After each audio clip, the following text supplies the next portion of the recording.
প্রয়াত সুরজিৎ দত্তের মৃত্যুবার্ষিকী পালন শনিবার রাজধানী আগরতলার রামনগর ২ নম্বর রোডস্থিত বাসভবনে প্রয়াত বিধায়ক সুরজিৎ দত্তের দ্বিতীয় মৃত্যুবার্ষিকী পালন করা হয়েছে। বিধায়কের পরিবারের তরফে পারিবারিকভাবে এই মৃত্যু দিবস পালন করা হয়। মৃত্যু দিবস পালনের এই অনুষ্ঠানে পরিবারের অন্যান্য সদস্যদের পাশাপাশি উপস্থিত ছিলেন প্রয়াত বিধায়কের ভ্রাতুষ্পুত্র তথা আগরতলা পুর নিগমের ১৮ নম্বর ওয়ার্ডের কর্পোরেটর অভিষেক দত্ত সহ আরও অন্যান্য বিশিষ্ট ব্যক্তিবর্গ। কি জানিয়েছেন কর্পোরেটর অভিষেক দত্ত, শুনুন।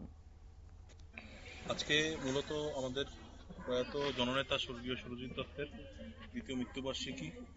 তো প্রত্যেকবারই কিছু না জন্মদিবসে এবং মৃত্যু দিবসে করে থাকি। উনি জননেতা ছিলেন, তো ওনার শ্রদ্ধার্ঘ্য অর্পণ করতে ওনার যেই শ্রীচরণে আমরা প্রত্যেকবারই আমাদের তরফ থেকে যতটুকু পারা যায় আমরা কিছু না কিছু অর্পণ করতে থাকি। তো এরই লক্ষ্যে আজকে কল্যাণ আশ্রমের সকল বোনদের মাঝে আমি ওদেরকে খাতা কলম, ঠান্ডার যে কম্বল, বস্ত্র যে থাকে এবং খাবার আমি প্রদান করেছি এবং আশা রাখি যে আগামী দিনও এগুলো কন্টিনিউ করতে পারবো। এবং তৎসঙ্গে আমাদের যিনি বিধানসভার অধ্যক্ষ শ্রী বিশ্ববন্ধু সেন, উনি প্রয়াত হয়েছেন এবং ওনার প্রয়াণে আমাদের সরকারি কর্মসূচি এবং পার্টিগত কর্মসূচি সবই এখন হোল্ডে রাখা হয়েছে।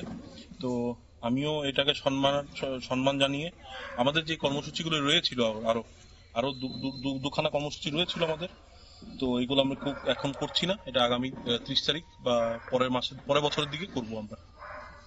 আচ্ছা, মূলত কতজনকে সেখানে দেওয়া হয়েছে? এখানে মূলত ৩০ জন আছেন। আপনারা ৩০ জন তো না? আপনারা শুনলেন কর্পোরেটর অভিষেক দত্তের বক্তব্য এবং প্রয়াত সুরজিৎ দত্তের আজকে ওনাকে শ্রদ্ধাঞ্জলি জানানো হয়। দ্বিতীয় মৃত্যুবার্ষিকীকে ঘিরে ওনার প্রতিকৃতিতে মাল্যদান করা হয় এবং তারপর কর্মসূচি স্বরূপ সেক্ষেত্রে পড়ুয়াদের মধ্যে শিক্ষা সামগ্রী বিতরণ করা হয়। পাশাপাশি একাংশ সাধারণের মধ্যে এদিন শীত বস্ত্র তথা কম্বল বিতরণ করা হয় অভিষেক দত্তের উপস্থিতিতে। নিয়ে নিচ্ছি ছোট্ট একটি বিজ্ঞাপন বিরতির সঙ্গে থাকুন।